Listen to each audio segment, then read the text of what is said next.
Below principal ma'am.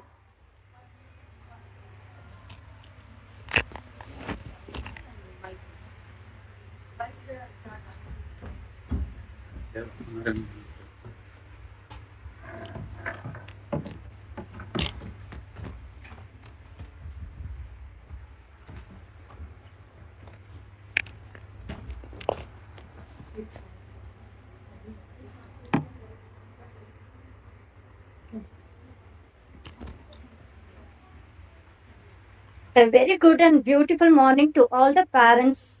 Dear students,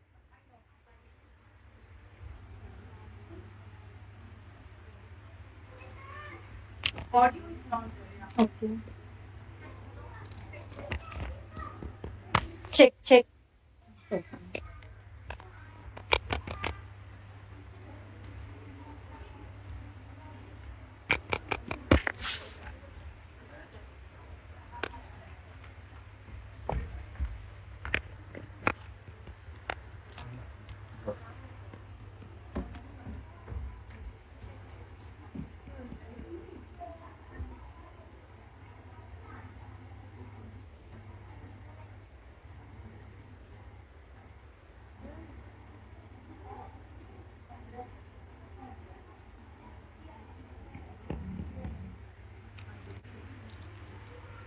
A very good and beautiful morning to all the parents, dear students, our beloved principal ma'am, vice principal, academic director, and all the staff members. On behalf of Adarsh International School, I would like to extend a very warm welcome to you all. I am Anandi and I will be guiding you through this orientation program. To begin with, a small quote from Magic Johnson. All the kids need is a little help, a little hope, and someone who believes in them. And let's start our day with a prayer song by Anita ma'am.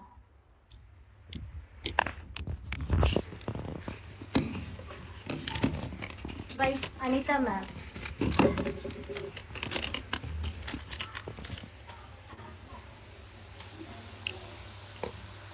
ತಾಯಿ ಶಾರದೆ ಲೋಕ ಪೂಜಿತೆ ಜ್ಞಾನದಾತೆ ನಮೋಸ್ತುತೆ ಪ್ರೇಮದಿಂದಲೇ ಸಲಹು ಮಾತೆ ನೀಡು ಸನ್ಮತಿ ಸೌಖ್ಯದಾತೆ ತಾಯಿ ಶಾರದೆ ಲೋಕ ಪೂಜಿತೆ ಜ್ಞಾನದಾತೆ ನಮೋಸ್ತುತೆ ಅಂಧಕಾರವ ಓಡಿಸು ಜ್ಞಾನ ಜ್ಯೋತಿಯ ಬೆಳಗಿಸು ಅಂಧಕಾರವ ಓಡಿಸು ಜ್ಯೋತಿಯ ಬೆಳಗಿಸು ಹೃದಯ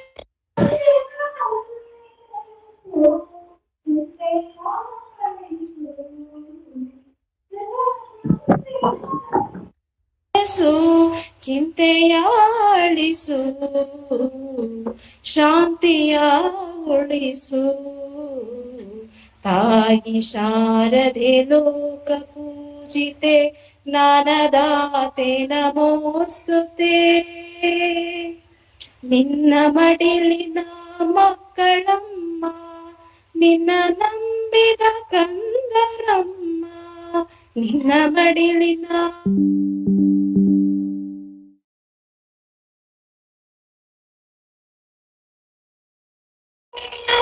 ಬೆಳಗಲಮ್ಮ ಬಾಳನು ಬೆಳಗಮ್ಮ ನಮ್ಮ ಕೋರಿಕೆ ಆಲಿಸಮ್ಮ ತಾಯಿ ಶಾರದೆ ಲೋಕ ಪೂಜಿತೆ ಜ್ಞಾನದಾತೆ ನಮೋಸ್ತುತೆ ಒಳ್ಳೆ ಮಾತುಗಳಾಡಿಸು ಒಳ್ಳೆ ಕೆಲಸವ ಮಾಡಿಸು ಒಳ್ಳೆ ಮಾತುಗಳಾಡಿಸು ಒಳ್ಳೆ ಕೆಲಸವ ಮಾಡಿಸು ಒಳ್ಳೆ ದಾರಿಯಲೆಮ್ಮ ನಡೆಸು ವಿದ್ಯೆಯ ಕಲಿಸು ಒಳ್ಳೆ ದಾರಿಯಲೆಮ್ಮ ನಡೆಸು ವಿದ್ಯೆಯ ಕಲಿಸು ಆಸೆ ಪೂರೈಸು ತಾಯಿ ಶಾರದೆ ಲೋಕ ಪೂಜಿತೆ ಜ್ಞಾನದಾತೆ ನಮೋಸ್ತುತೆ ಜ್ಞಾನದಾತೆ ನಮೋಸ್ತುತೆ. Thank you. Thank you, Anita ma'am. We are glad to have you all here today as we embark on an exciting journey together in the Elementary Montessori program. We welcome you all to the Harvest family. The purpose of the Parent Orientation Program is to provide parents with valuable information and insights into this elementary program, and we welcome your partnership in educating and caring for your child. Now I request our beloved Principal Ma'am to address the gathering.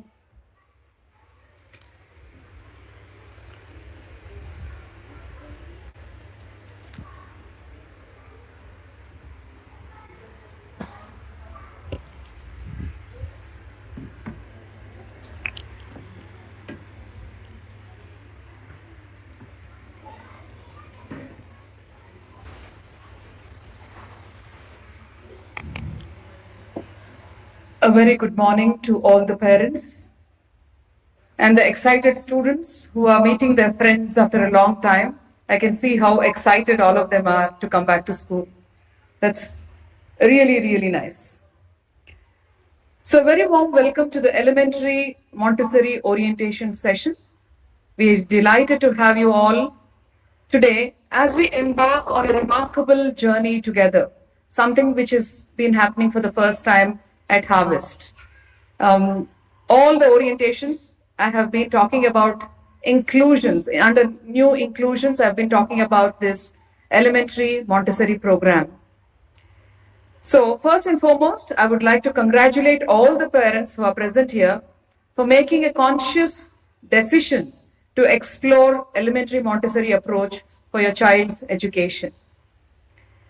So basically, by choosing Montessori, you have taken a significant step towards providing your child with an education that focuses on their individuality, curiosity, and holistic development. So Maria Montessori once said, education is a natural process carried out by the child and is not acquired by listening to words, but by the experiences in the environment. This quote encapsulates the essence of Montessori education, where we believe that children learn best through active exploration, discovery, and hands-on experience. In our Montessori environments, we create carefully prepared learning environments that foster independence, critical thinking, and love of learning. We believe that every child is unique and has their own pace of development. Therefore, our role as a team of educators is to guide, observe, and support each child's journey, nurturing their inherent talents and interests.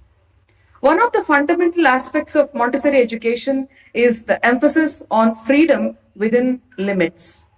This means that while children have freedom to choose their own activities and work at their own pace, there are also guidelines and boundaries that ensure their safety and promote respect for others and create a sense of order in the classroom. As parents, that too, who are embarking onto an elementary Montessori program, your involvement and support are crucial in the success of your child's Montessori journey. We encourage you to be actively engaged in your child's education, to understand and embrace the principles and practices of Montessori method. Take time to observe your child at work, have conversations, create the space to have conversations, create those memories, and then have conversations with the teachers so that it complements the Montessori philosophy. Remember, Montessori education is a partnership between parents and teachers and child. By working together, we can create a nurturing, stimulating, and inspiring environment where your child can flourish and reach to their full potential. My gratitude to you, all of you once again for entrusting us with your child's education. We are honored to be a part of their learning journey and will strive to provide them with the best possible educational experiences. So let's begin this exciting Montessori adventure, elementary Montessori adventure together, where we empower our children to become confident, compassionate, and lifelong learners. And I will also take you through a poem which I have been reading it out for all of them, where the role of the parents and the school is mentioned in this. I dreamt I stood in a studio and watched two sculptors there. The clay they used was a young child's mind, and they fashioned it with care. One was a teacher, the tools he used were books, music, and art. One, a parent with a guiding hand and a gentle, loving heart. Day after day, the teacher toiled with a touch that was deft and sure, while the parent labored by the side and polished and smoothed it over. And when at last their work was done, they were proud of what they had wrought, for the things they had molded into the child could neither be sold nor bought. And each agreed they would have failed if each had worked alone, for behind the parent stood the school, and behind the teacher, the home. So that is the essence of what happens at Harvest, and that is very much visible in our mission, vision, and the goals.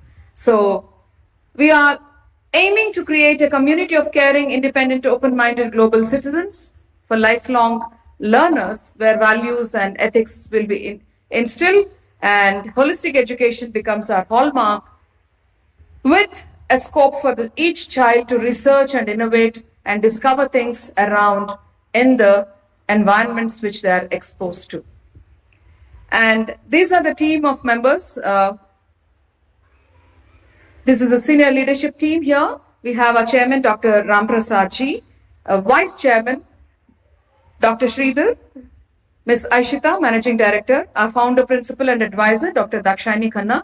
Together, we oversee the programs and see that how we enhance the quality day on day.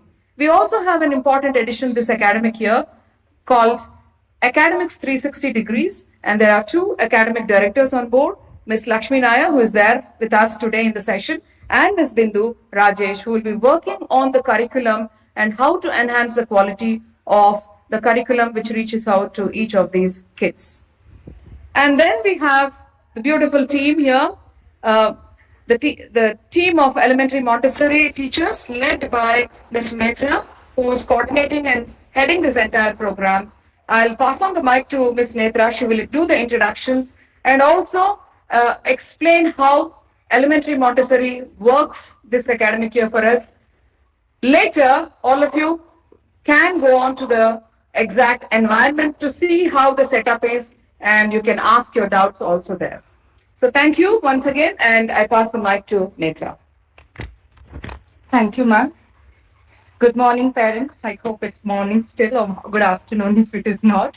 Okay, so a warm welcome to all of you once again, and thank you for inspiring us to begin with elementary Montessori in Harvest. Without your support, it wouldn't have been possible for us to, start off this journey here. So I would like to begin with the introduction to teachers who are part of this elementary classroom.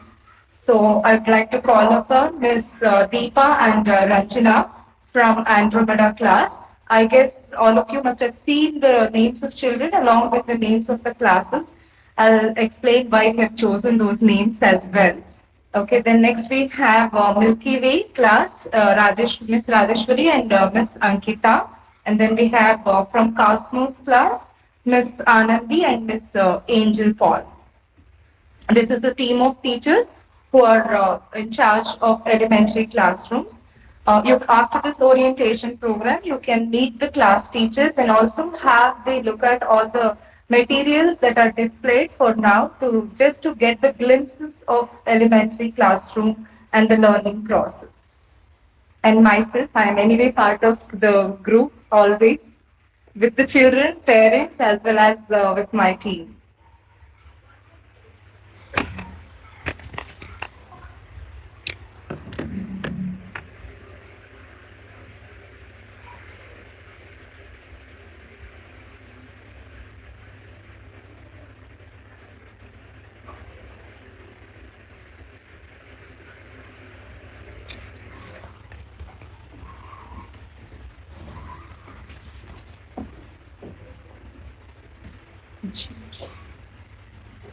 Okay, so I think some of the introduction has been given by ma'am about Dr. Montessori, and most of the parents who are part of elementary education, I'm guessing you already have enough of knowledge about primary part of Montessori because the children are just moving from Mont 3 to grade 1, and I think we've been speaking throughout how Montessori method works in the classroom and how we function in the classroom. That we are moving ahead towards second plane of development is what she refers to from the ages between 6 and 12. But now we are only looking at the lower elementary part, which is 6 years to 9 years, which is also part of second plane of development. We'll move to the next one. So if you look at the objectives of elementary education, it says a transition from concrete to abstract thinking. So for what you have seen in the classrooms is mostly children are working with the material and they're learning the concepts, and not much has been, transited to abstract level of thinking. So of course, some of the children would have started, analyzing the concepts that they're learning in the material in the form of abstract ideas, but that is not completely transited because the transition is not happened completely in M3 level. So there is a phase where we give the transition from that stage of concrete learning to abstract. So abstract means, I think all of us are aware, where we say the minute we say 2 plus 2, and child naturally should say 4 without thinking. But here the thinking comes with the knowledge of what is a 2 and 2. So that is what we mean to transition from concrete to abstract. So they should be able to relate what is the 2 and 2 when he has to say 4, which happens greatly in the second plane of development, irrespective of the method that we are following, whether it is in the traditional classroom or in the Montessori classroom. But the approach differs and the observation lacks when we have to look at this, abstract concepts when children start expressing. Most of the times we don't even notice the ideas that they want to express or analyze. So that is where it is being, implemented in a Montessori classroom because we actually connect the principles, characteristics, theory and philosophy with the method of learning. So we combine all these and help children to learn. So there is more in-depth understanding about the child more than the theory that we pass it on to children.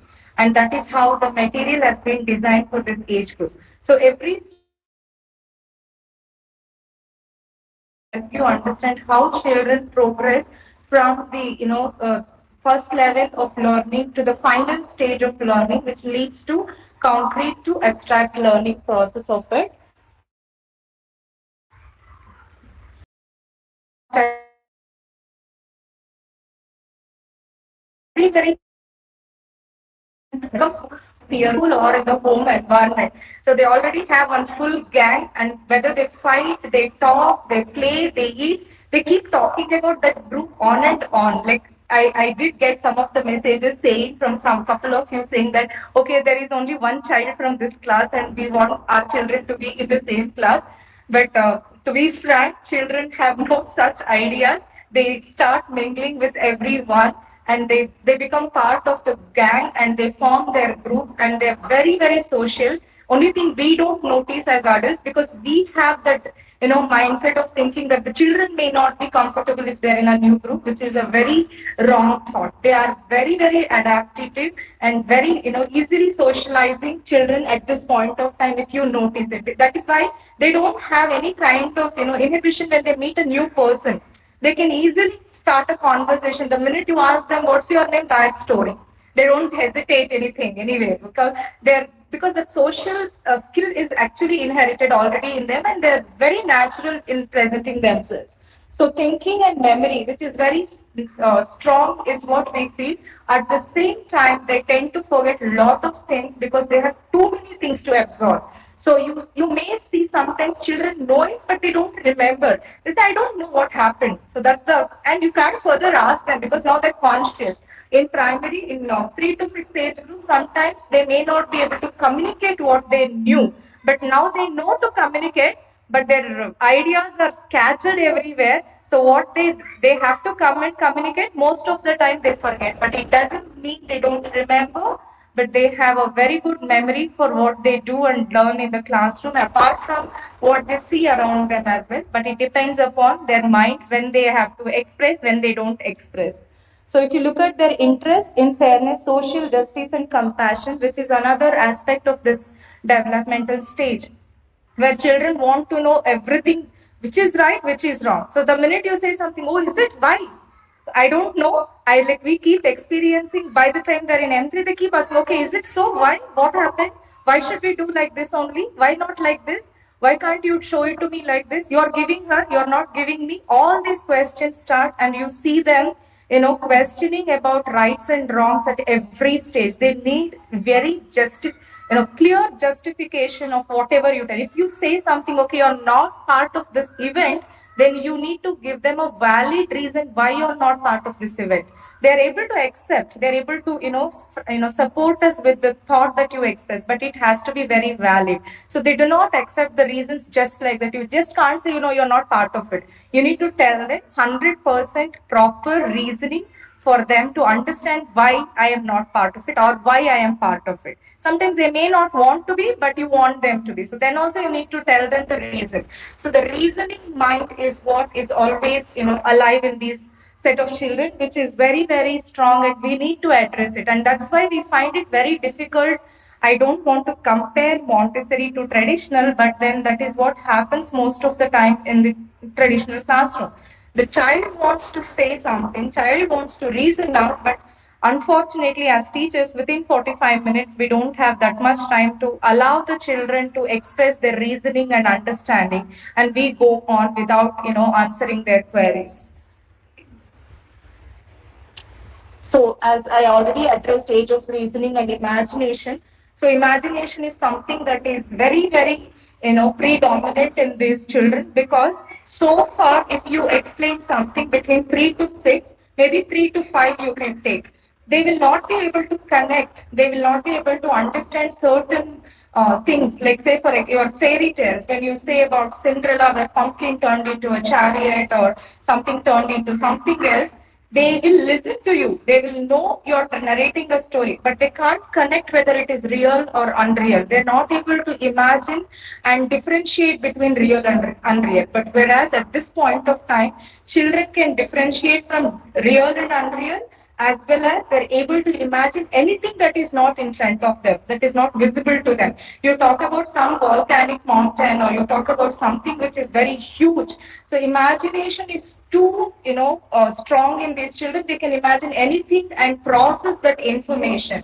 And that's the best quality that you should be using at this point of time with the children. So interest in the extraordinary. I'm not sure if you have spoken to children in terms of, any of the facts that you would want to give it to children at one point of time. So if you talk about horse, horse is a normal animal. What is so special about it? Unless you give something extraordinary about that horse, it doesn't seem to be extraordinary. Horse is just a domestic animal for them. But when you talk about dinosaur, it's always a point of attraction, because you glorify it so much, which is so ordinary, which doesn't even exist today.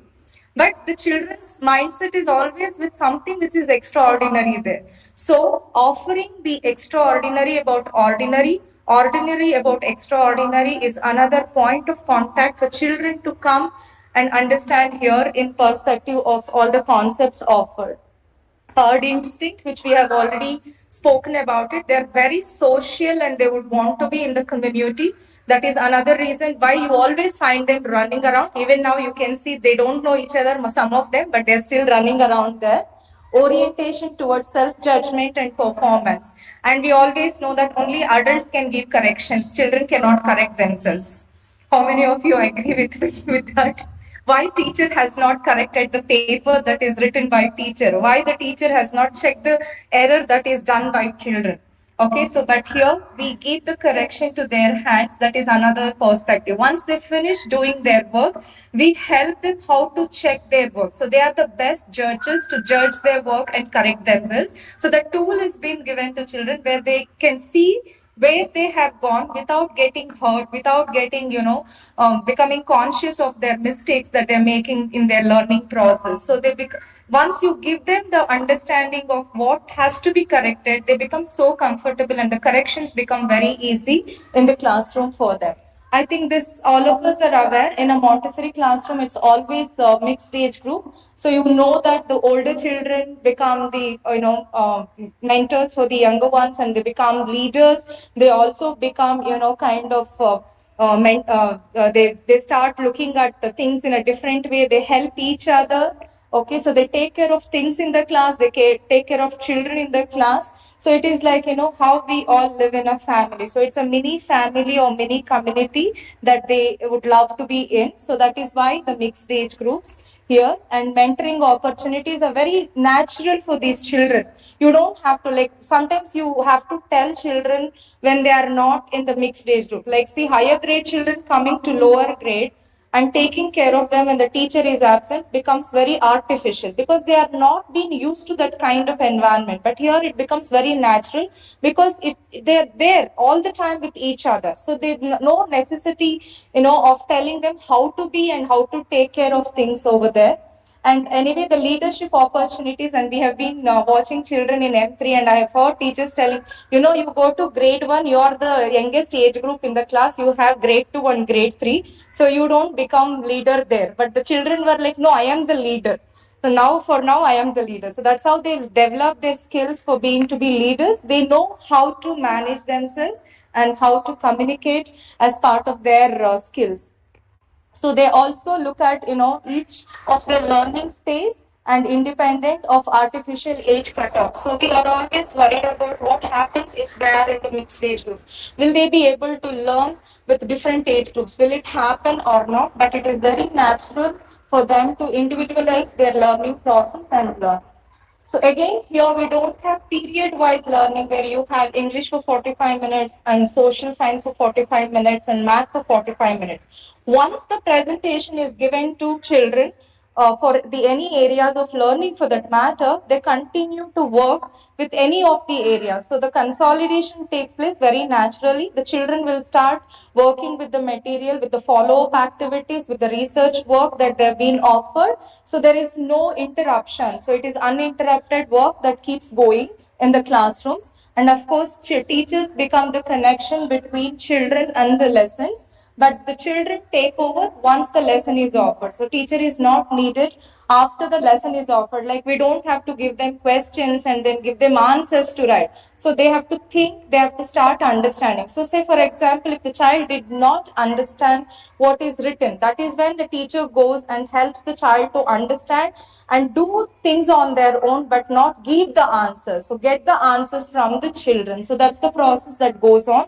We do have a lot of project and research based work that keeps happening in the classrooms, and this is a thing that to some part of it we will collaborate with you. I'll tell you about it, how we go about it, but this becomes part of their everyday learning process. Then the community work, where children become responsible and accountable for the things that are there in the classroom, probably plants, animals, everything around them, which is, way to help children, develop the, responsibilities for their things. So again, here we split them sometimes into small groups, sometimes large groups, sometimes we do go on with one-on-one lessons when children need that kind of help, which does not happen in other environments. So again, I think ma'am mentioned about carefully prepared and beautiful environment, which you can see today, which has been arranged already. Freedom within limits. So children will be helped to, work on their own, but teachers are always observing and monitoring and mentoring them. In case if any child is not able to take the ownership for himself to work with the material and, repeat the activity or complete the task given for that day, they handhold and help the children to move on with their work. Otherwise, it becomes like, freedom with no limitation. So support time and work management. Again, we have something called as journal writing. At the end of the day, the child has to sit and write what he has done on that day. So if the child has not done anything on that day, then he can't write anything. So in the group of children, they say, okay, language I did this, math I did this, science I did this, geography I did this. Okay, so at least you have done 2 or 3 activities in a day, we are absolutely fine. But you have not done anything, then that means we have to look at what we need to do tomorrow. So we sit with the children and plan for the next day to help them understand how to manage their time in the classroom and work in the classroom to learn the lessons that has been offered. So that is where we support the choices. If children are very independent, we give them opportunities to carry out their work independently. We don't disturb them. But of course, again, always the monitoring and mentoring keeps happening with the teachers to children. So learning differences, this we just took it up because I felt most of the queries that we had in the last 1 month, because we started communicating to all the parents who have shifted from CBSE to elementary, and they wanted to know what is the difference that we have from elementary to CBSE. And I think I also saw the doubts where people felt that it is not so structured, but it is very structured in a way where we give that structure only for ourselves but not for children. We know what is the structure we need to follow in the classroom, but children are not aware of that structure. That's the only difference you see there. So in traditional classroom, teacher teaches and the child listens. I think all of us know, but of course there are changes today in any of the education methodologies, but still it becomes, passive learning but not the active learning. I think this is just for you to see the difference, but nothing personal about this part. Okay, so in Montessori classrooms, children learn through hands-on projects, self-motivated and active in their work and discoveries. So flexible curriculum, as I mentioned earlier, sometimes the whole group gets the lesson irrespective of their levels of understanding. And then we further break down those lessons according to the age, the learning levels of the children, and offer it to them, which does not happen. If the child has to learn one English lesson, it has to happen to the entire class in a normal classroom. Whereas here we see what has to be offered to which child and help them to reach the goal at the end of the year as much as possible, and give possible help to overcome the difficulties the child is going through. So that is the basic difference in terms of working and learning process. Okay, so this is something that we took up so that we can just tell you about how we go about it in the classroom. So it says, like Dr. Montessori says, let us give the child a vision of the whole universe, for all things are connected to form reality. Our lessons are always, the bits and pieces of information for our children. They're never connected. That is the whole process of learning that we have all been doing throughout our life. So one lesson comes here and that gives us some information, and that goes and hides somewhere. The next one comes that gives you some information. It is also based on the teacher who comes into the class. So math teacher comes, she gives the knowledge on particular concept and she moves away, which does not happen in a Montessori classroom, where you see the interconnectedness between all the areas of learning. So it starts off with 5 great stories in the period of 1 to 1.5 months. So we give some break in between each story. There are great stories. Probably you can Google and see. You can also watch these stories. So one is story of universe, which talks about the formation of entire universe. The next one is coming of life. The next one is the story of humans, then communication, and story of numbers. So these stories are given as a vision of the whole, in the sense like the child sees where did it all start from. From here, we break down the great stories into key lessons. So formation of universe leads to geography and astronomy, which children will be learning in the class as part of their study from grade 1 onwards. Coming of life leads to botany and zoology. Coming of man becomes history or the passage of time, human discoveries and inventions. Story of communication becomes importance of language. If I'm learning the words, why do I have to learn? Where are these words coming from? Why should I learn this poem? Why am I learning this lesson? So that becomes the importance of language for them, and the grammar as well. So story of numbers, gift of human intelligence in quantifying and analyzing the quantities and measuring in terms of mathematical expression. So we all do this, but not in the sequence, but you get to see the sequence, how you move from stage 1 to 2 to 3. So there is a sequence that is followed with each of these, areas of learning with a series of presentations. Okay, so that is where you look at great stories and key lessons in the curriculum of Montessori. So this is just, I put it, I have no idea if all of us can get through this entire thing. Even today, we are also trying to absorb what Dr. Montessori has given us and trying to put it across. We are trying our level best. Hopefully, we should be able to help you to understand how we go about this process in the classroom.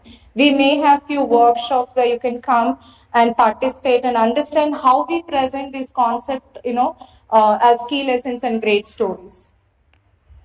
So education is not the filling of a pail, but the lightening of fire by W.B. Yeats. I felt it was very apt for at this point of time, so I took it up. So this is one of the lessons that we offer in the classroom. I think very familiar to all of us, where we start off with living and non-living things, but then we don't know where we go after that. So there is no connection after that. So I just took this example. So usually we start, having the EVS textbook and we start giving them the characteristics of living things to children. But here, instead of giving, we just take up any object that is in and around us. Say, for example, the mic that is there in my hand. And I ask the children, what is it that you can do, but this mic can't do? That's the only question I'll ask. Or what is it that you can do and this chair can't do? So the children can come up with various answers. You keep collecting and encouraging them to think and think and think. And each of the characteristics that they mention in the form of movement, in the form of food intake, in the form of excretion. So you list out under these these categories. Okay, so when children say we move from one place to another place, so that's called movement. We all breathe. So the breathing is called respiration. So we all feel. If you touch, I feel. If I feel cold, I have that feeling of cold. If I feel warm, I feel the warmness or the hotness. So that is sensitivity. The nutrition, you all eat every day. Why do you need to eat every day? Because you need to grow. So we keep asking questions and elicit the answers from children, but not give the answers to them. Whatever the answers they give, you further question and help them to arrive at the conclusion. Excretion, what does it mean? Like the children might not even mention this part, they don't even think of it most of the times. So they say, so what happens to the food you eat, water that you drink, and what happens when you play and come back in the classroom, what do you do? So you help them understand what is excretion and the reproduction. So you know that, birds give birth to their babies and frogs give birth to their babies, and even you have been babies for your parents. So that is called the process of reproduction, where babies are made. So the growth is something where you grow every day. And you all know from Montessori, you have come to grade 1. So you write down these, classification of characteristics of living things and highlight the first word and put it up as Mrs. Nerg. So if you don't remember all the characteristics of living things, you just have to know this word Mrs. Nerg and recall the characteristics. This is one lesson. In the initial stage, we offer it to children, which leads to several other lessons as we move on in the elementary classroom, which follows the sequence of presentations. So one more example we took was plants. We are always stuck with parts of a plant and then we don't know where we will go after that. Actually, even I am clueless even today. If I see the textbook, it is there from grade 1, 2, 3, then it goes off to somewhere. There is no connection. So the connection has been established here from the great story of coming of life through the story, generic view of plants. I'm not getting into the details, but I'm just giving you an overview of how a lesson goes on in the classroom for a particular topic. Then they'll have experiments to understand the fundamental needs of the plant.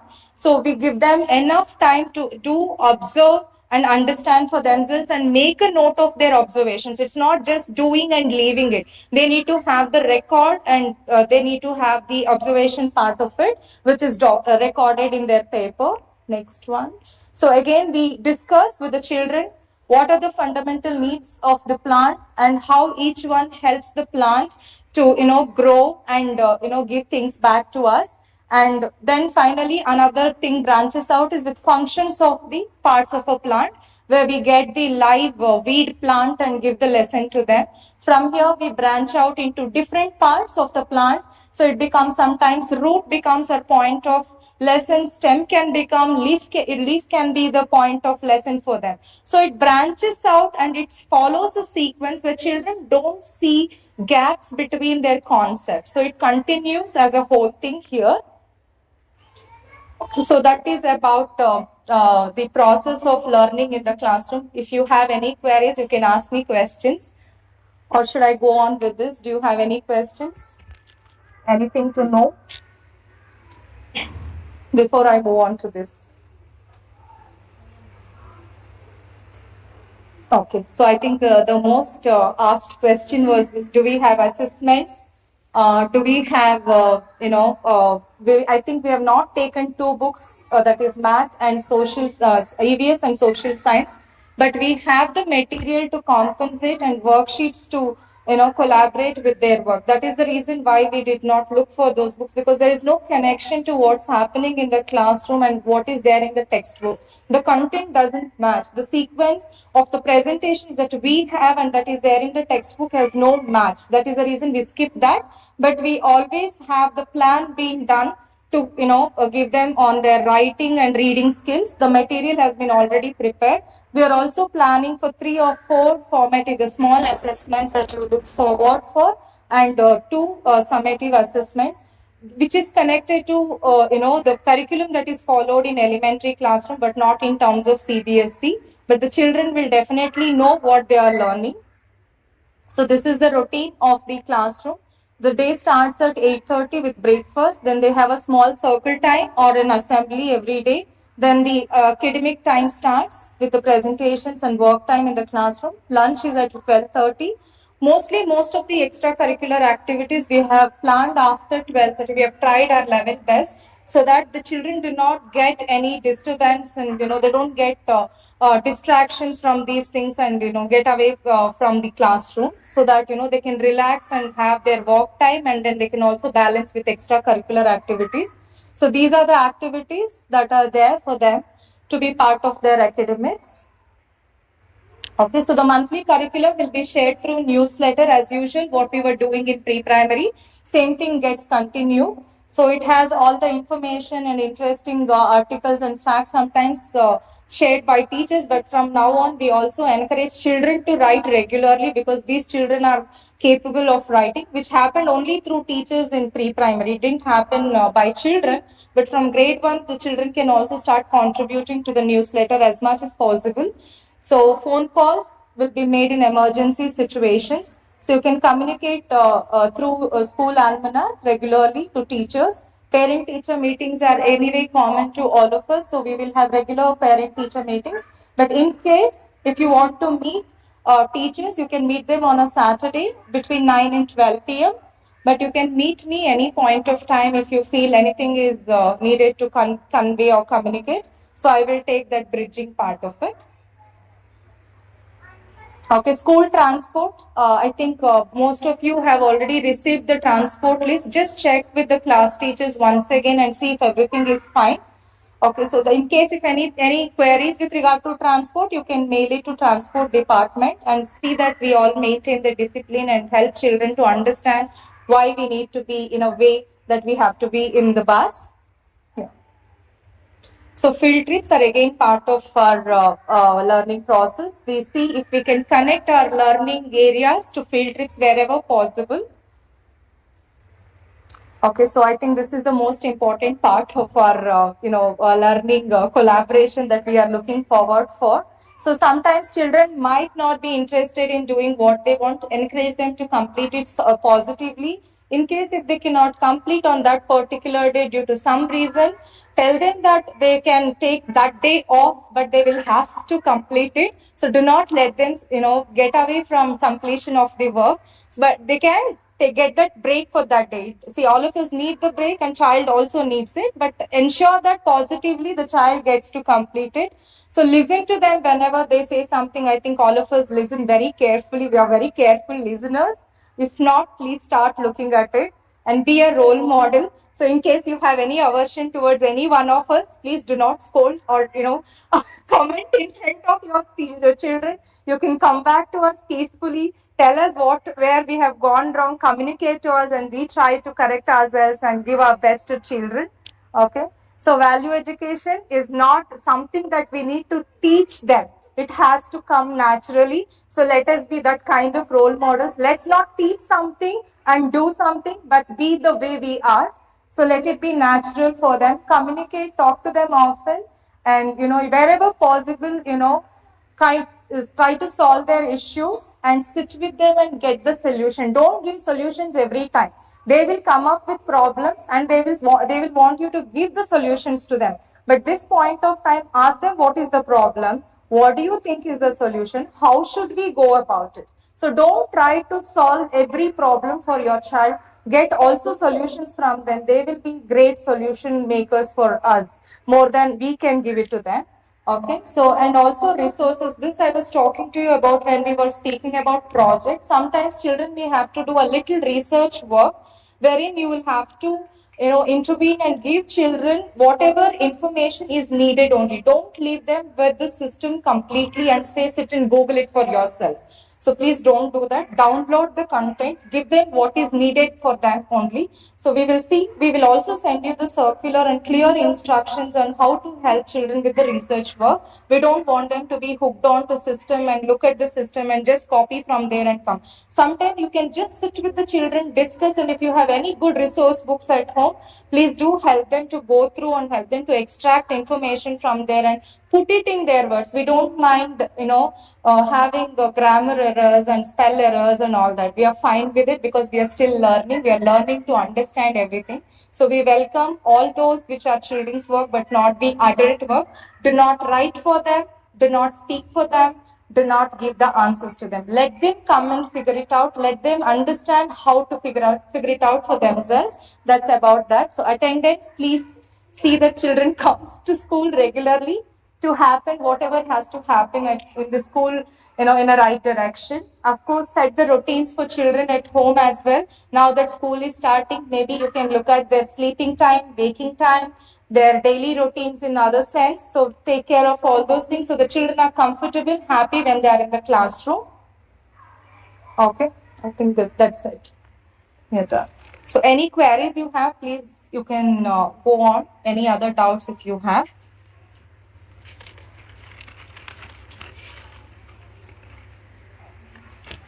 Yes, sir. Mic is there now.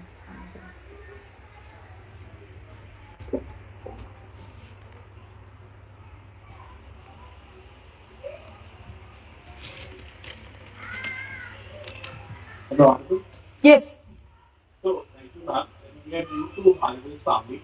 The daughter is going to grade one, and I got to mention you that there's an element in Montessori school. So, I'm two or three customers in our school. One is one assessment.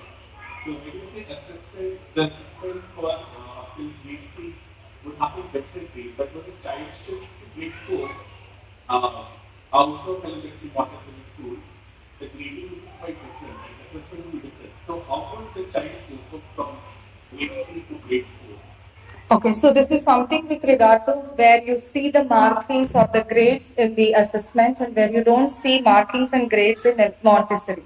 So the process is mostly self-learning. The children will be helped to become aware of their mistakes and correct themselves.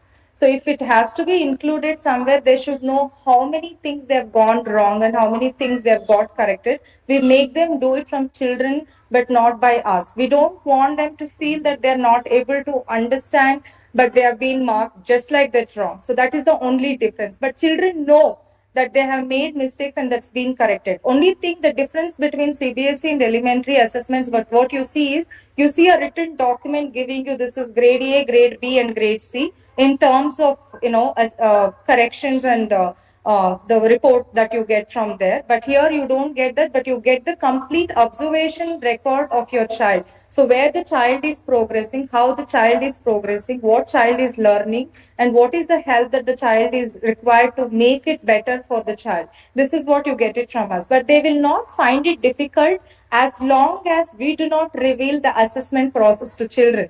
So unless you tell them that you are getting graded here and you are not getting, the assessments are assessments, whether CBSE does or we do.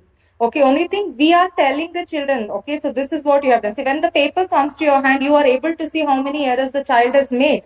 It doesn't matter you grade it, you don't grade it, but you need to understand where the child is gone wrong. The same thing that you're doing, where you see the grade, but you don't analyze from the corrections part of it.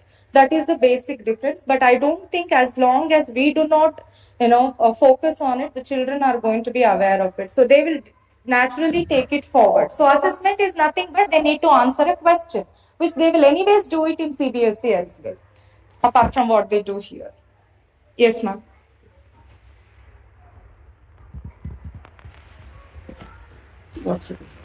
I think your question is when they go to grade 4, what will happen to this child who is not used to it, right? Now, even in grade 4 or 5, basically what we look at is the set of skills which are required. If it is English, the listening, speaking, reading, writing. Writing will happen here, listening and speaking will happen here. Only the system changes which the kids will accommodate very quickly. Right. Yeah. I think one of the subjects, I think in grade 1, in CBSE starting with the computer science also. But in grade 4, I think each child should start learning computer science in grade 4 only. No, they haven't. So we have remained same with Kannada, Hindi, and computer science. There is no change in it. Wherever the transition is required, we have not made any changes. We have made changes only when there is academic process in elementary curriculum. That's all. So they will remain same. Even the teachers who teach Kannada, Hindi, and computer science are going to be same. We don't have any confusion there.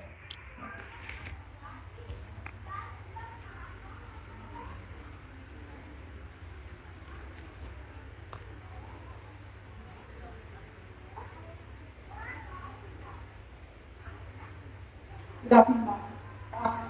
I'm a grade 3 parent. So, we've been on grade 1 and 2 on regular curriculum. And just that if I try to put them in an elementary Montessori for grade 3 alone, how would they first the transition from the traditional to this and the next transition is immediate in an year, from 3 to 4, which is again going to be a CBSE tradition. How is that transition going to affect the child? As she just told, 3 subjects are remaining the same, which means that children are being exposed to the CBSE way in the 3 subjects, which is the Kannada, the Hindi, and as well as the IT, the computer science, which is happening. Ma'am, again, it is, I think, we look at it from that perspective. Kids, they just hop onto it because we are providing them with the skills which are required for the subject, here or there. That skills, that learning outcomes which are there in the LCF, whether it is elementary Montessori or CBSE, we have to meet it and everybody is going to meet them. So there is no, only the methodology is different. Now NCF is also talking about peer tutoring and peer learning, and that is what is happening in Montessori since long.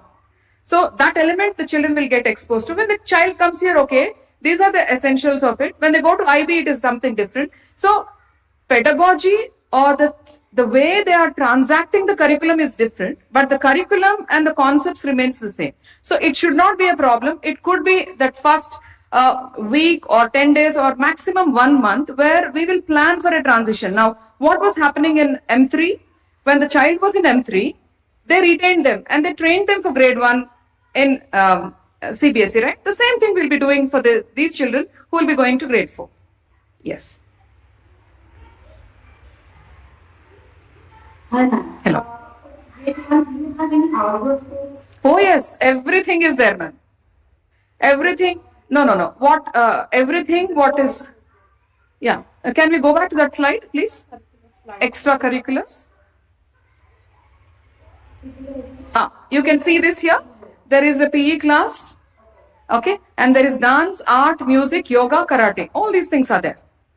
Outdoor sports like volleyball, stretching, or anything? Volleyball and all will come only from grade 4. Even in CBSE, they don't have. They get an option only in grade 4. So the same thing remains here. Yes.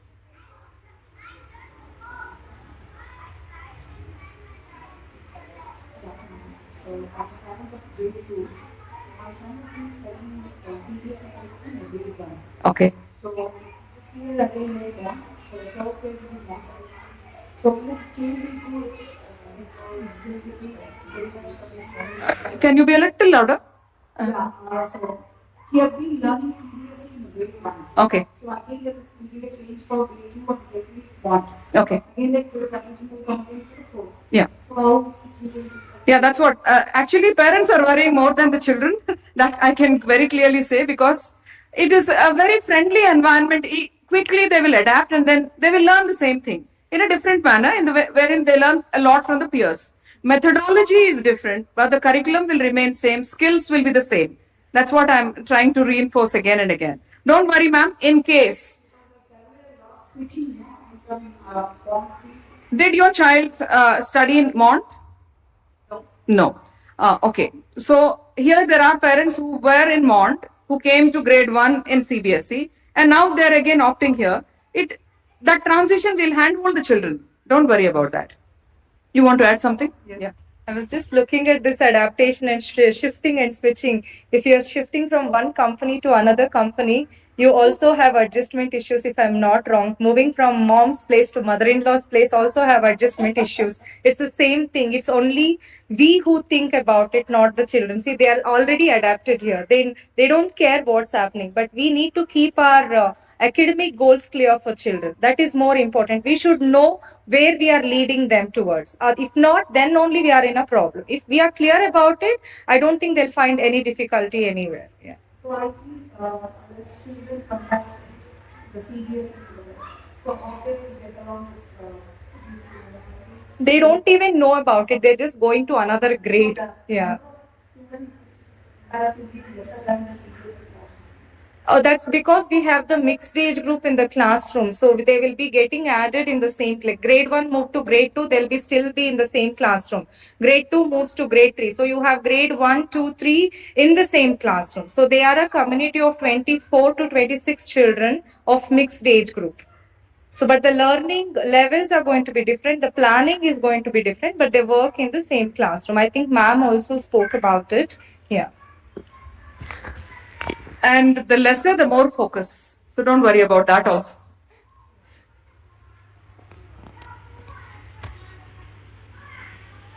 Yeah.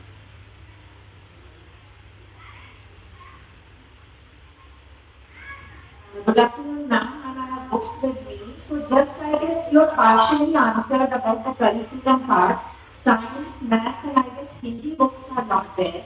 So it means you have designed your own Curriculum. and maybe setting the budget. Exactly. The concepts will be Grade 1 and 2. Yeah. By the time there is no book itself. That's what I. right. There was one hand in the last, Praveen.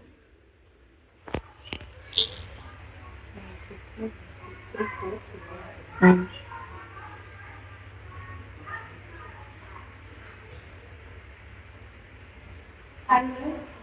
then what about the CAT and selfie exam? Will they be able to give? Yeah, I think that is something. Ma'am, exposure to the outside competitions. Like, see, if you are choosing that your ward is very good at karate or you want archery, you are anyway arranging for them outside. So the same thing, same circulars will be sent to you. If they are interested, we'll give them. They can attempt the examinations. Again, they are also testing the analytical skills. Application is what these external examinations will be testing. So the same thing. Competitions also will be there. We had a discussion.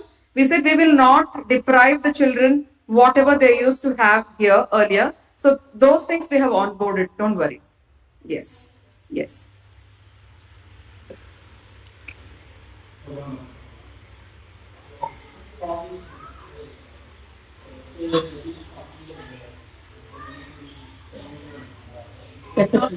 It's not audible. Koncham. Yeah. And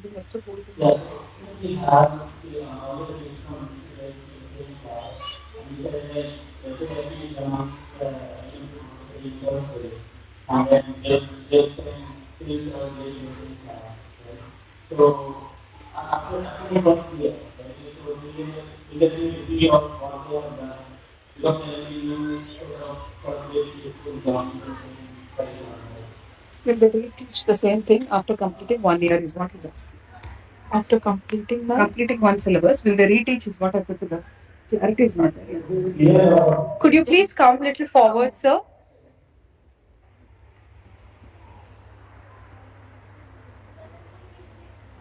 So we have kids from Mixed. who are let's say a year companies, and then they will get an set of materials, right? But then there will be also a set of students who will come in the first grade. So for the kids who are already completed 1 year in engineering policy, will there be a repeat of same course like that? Okay. Will you repeat when fresh kids Because come? we have kids from grade 1, grade 2, grade 3, so how Okay, so if I'm not wrong, what I understood from you is like if children are new to the environment and if they're not aware of what has to be done, like say first year the child is coming directly to elementary Montessori, grade 1 example. So we have something called as transitional activities which cover up all the concepts that are required to move on from there, irrespective of children who are from Montessori background and from non-Montessori background.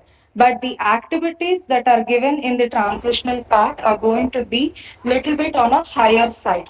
So we see that they get introduced to the concepts in a different way and give them the understanding of all the concepts through these transitional actors. So it's like little bit of overlapping is also happened between grade 1 and 2 and 3 to see that the topics that have not been covered for them will be introduced and then we take it over from there. Is that answering? I went to see how big companies first 3 years, right? They get it starts at first year in April, and how they complete the 3 years of the right? So he got to do and then so they got to a class, they got introduced to some subject matter. Then in the next year they need to seek evidence about what's right? It should not be a repeat of what they have done in the class. Oh, this is from Montessori to CBSE, sir. No. I got it. Okay. So next year when kids join, it will be only the elementary Mont 1 who will be coming in. We do not. Yeah. Mixed stage group. Okay. The first grade student will no, the teacher will be having 3 plans, right? She will organize the first grade students' plans. The kids will be working. Then she sits with second grade and the third grade. So each will be doing individually, they'll be exploring at their own levels, they'll be doing. Once that is done, the child is instructed and the child knows what is the next thing which is planned for them. And that observations are the ones which are noted, and that's where the assessment also comes in. So the last is not but the course content is different for Yes, absolutely. Yeah. No, yeah, don't worry. And we will be calling you for observation. You can come and sit and observe how things happen in the class. Yes. Yeah. They receive also separate planners. Yeah. You receive also 3 different planners. Grade 1 separate, grade 2 separate, grade 3. Nothing is going to be same for them. Maybe you see few topics which are there here and there to just to cover up that part which they've missed. Yeah. I think we can all move to the elementary environments. You can see there, and any further questions, teachers will answer there also. Okay, it's in the IB block. Teachers are there; they'll guide you. You can see the classrooms, how the material is, everything. You can experience a bit of it, and you can ask the questions.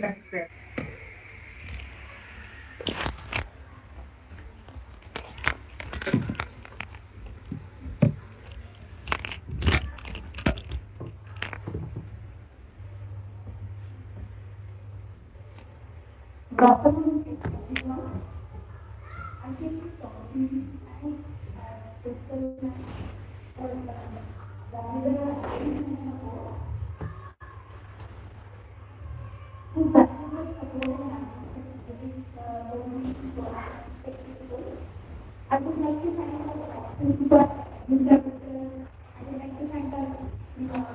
what is the